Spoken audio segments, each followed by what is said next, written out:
Hello and welcome to Davetopia. Today I'm trying my hand at my first Let's Play video, thanks to a recommendation from my friend Andy. As I'm working out the direction these are going to go in the future, and as I'm also waiting for a couple of cables to arrive so I could start recording Xbox Party Chat, I figure I can let people in on a couple of the bigger projects I'm working on in my world. The first, as you see here, is both literally and figuratively centerpiece of my world. This is Orthanc. Yes, this is an adaptation of Saruman's Tower, built entirely in survival mode on the Xbox. The exterior is still a work in progress. The interior is so large that I'm not sure I'll ever be able to finish that, but it's been a fun project to work on, most of the time. This is one of the parts of the tower that I've been least looking forward to building. Not only is it fairly complex and ridiculously high off the ground, but it was hard to model in the first place. I should probably step back for a second. For this tower I've been working off of a Ouija model of Orthanc, trying to glean as much of the detail work as I could from some pictures, as well as some photos of the towers that they're selling on the website. Most of my version is a really accurate recreation of their work. But as much as I love Minecraft and as versatile as it is, there are just some curves and angles that the game does a poor job of replicating. There have been a few parts where I've had to change some of the exterior ornamentation for a few of my own designs, and a few parts where I've just left it blank until I decide on a design I like enough. I built this tower in my creative world first so I could play around some different ideas without being married to any of them. And now I'm basically redoing all of that work in my survival world.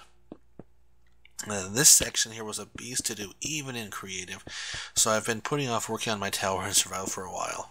Fortunately I have several other projects that have been keeping me busy, but if I ever want to finish this tower I might as well get back to it. Part of the reason this is so complex is because, it's hard to count how many stairs are here and everything.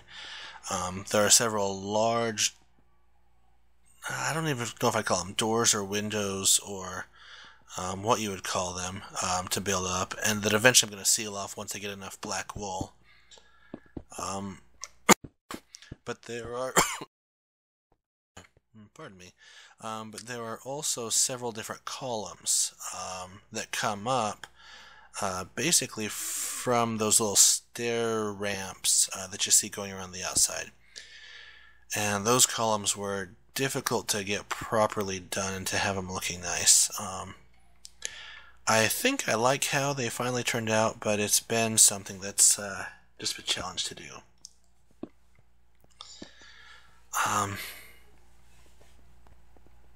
So I'm just going around kind of making sure that everything looks right towards the model. Beside me I have my laptop on, and I have the video of my creative world going, and I occasionally pause it and leave it there for a couple seconds so I can make sure that I'm recreating properly. So if you see me kind of pausing for a second or two every once in a while, not doing much on the screen, it's probably because I'm checking out the video to make sure that I'm not screwing things up too badly. And so far, everything is looking about right.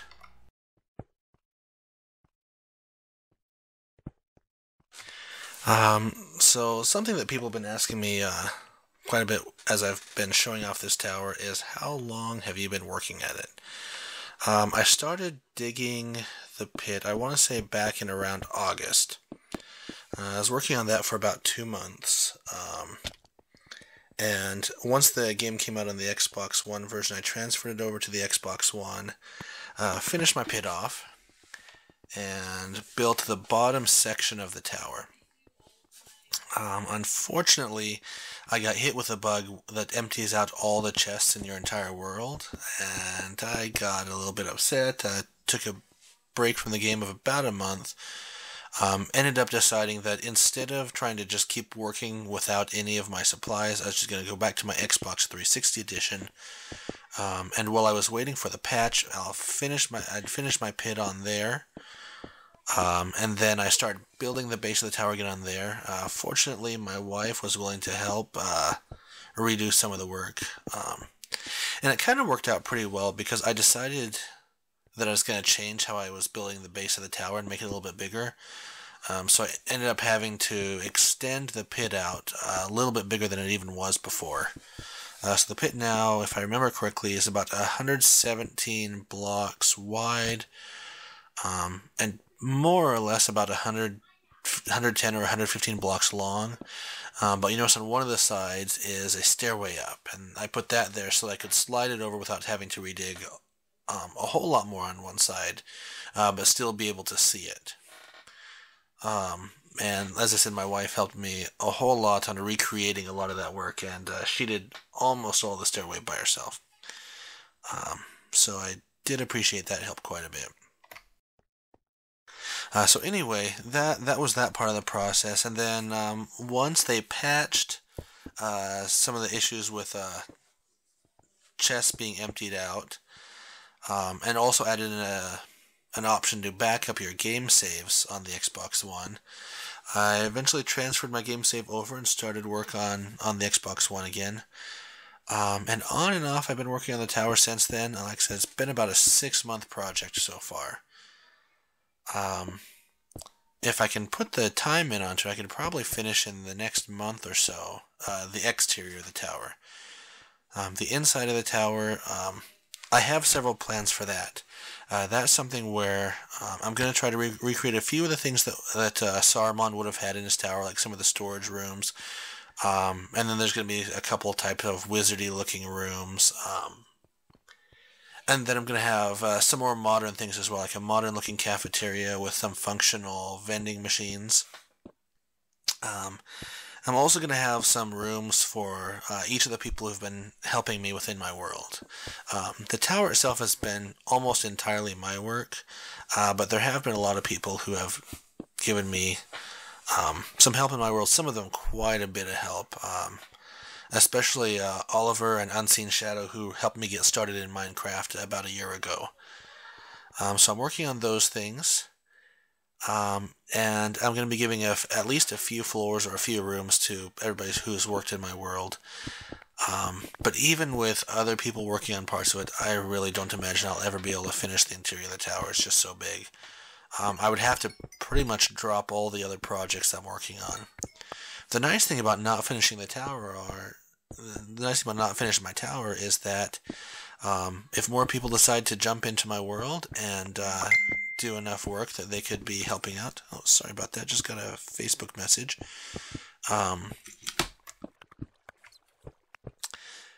There will be space for them to build in the tower. It might not be the ideal space, but there should be plenty of space on the inside of that beast.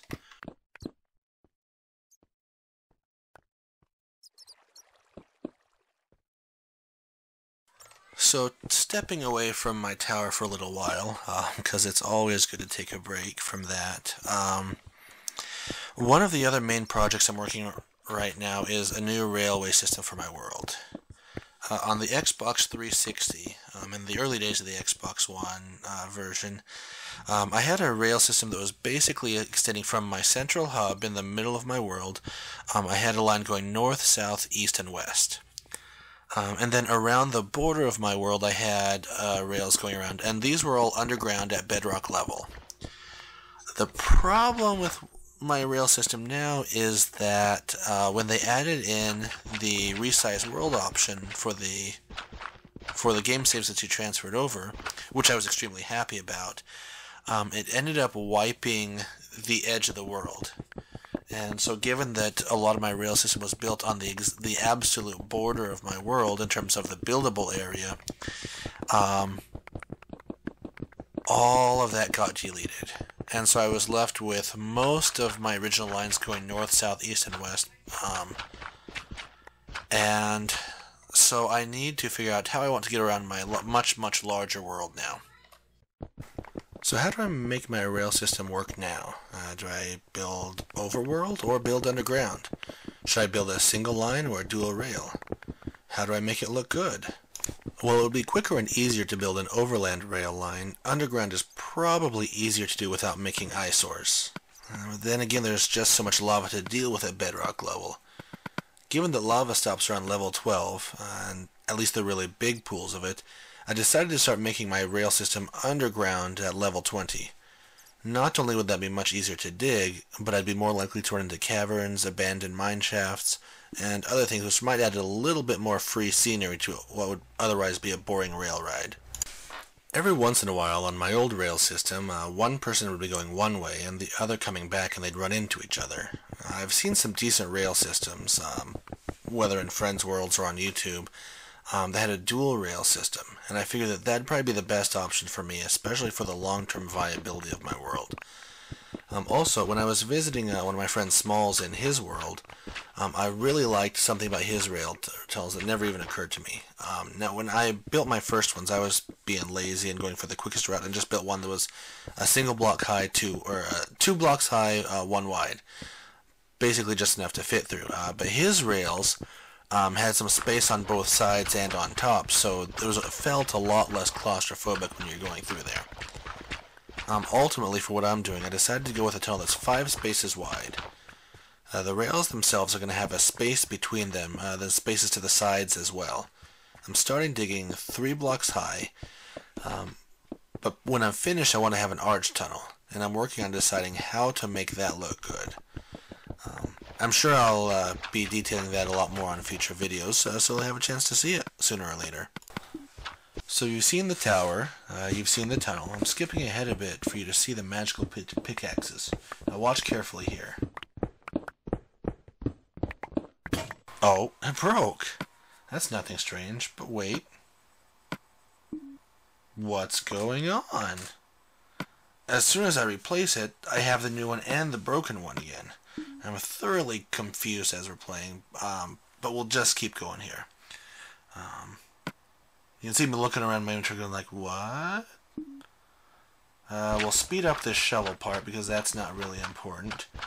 But I figure, well, if it's still back, I'll just try it out, and it can't work out too badly. Shovel broke, but that's nothing exciting. Da-da-da, digging through some crappy dirt. Still wondering what's going on. Okay, back to digging. Oh, and it broke again. So we'll swap out the new one again. Oh, and it's there again. Okay, so, well, oh, and it's gone. So we'll put the new one there again. And the old one didn't reappear that time, so, well, maybe it fixed itself eventually. Digging some more, and my brand new fully enchanted pickaxe disappears. So I'm trying to recreate the stuff that made it work. I figure, well, maybe if I could just use it invisible and it'll work, and I'm just punching the block. So I walk around, see if it dropped on the ground invisible, and it's not getting picked up. And I'm absolutely confused here. I'm thinking that if I can't get it figured out, I'm just going to shut it off. Diamond is rare enough, and sure, you could trade for it, but getting a perfect enchanted pickaxe is not pleasant. It's kind of a pain. So I'm still messing around some more, getting more and more upset about this. Trying to make it reappear, and nothing is working. So I ended up deciding I was going to quit. Traveled back to my base. I was going to dump everything into my stuff. I shut all my recording devices off. And as soon as I get back there, it reappears as I'm dumping stuff into my chest. I wish I had been recording the whole time. But honestly, I was ready to basically just quit for the night. I was mad. And it's back in my inventory. So it ended up working out. It didn't disappear again. That time. The problem is, well, you're not going to permanently be losing anything with these, as far as I know. It's happened every single time I've had an enchanted pickaxe break from this point on. Whether it was the iron pickaxe that you see that has fortune on it, that I was trying to wear out, every time it'd break would reappear again. Or with that diamond regular pickaxe that you see there, every pickaxe that's been enchanted that I've had since then, when it breaks, reappears again. Now, I'm not sure if this is a glitch other people are seeing, if it's just my world, what's going on with it, but it's kind of weird. So anyway, now you've seen everything I had for you to see. Hopefully you found it at least mildly entertaining, and if not, at least hopefully it didn't make you want to gouge your eyes out. And tune in later for more.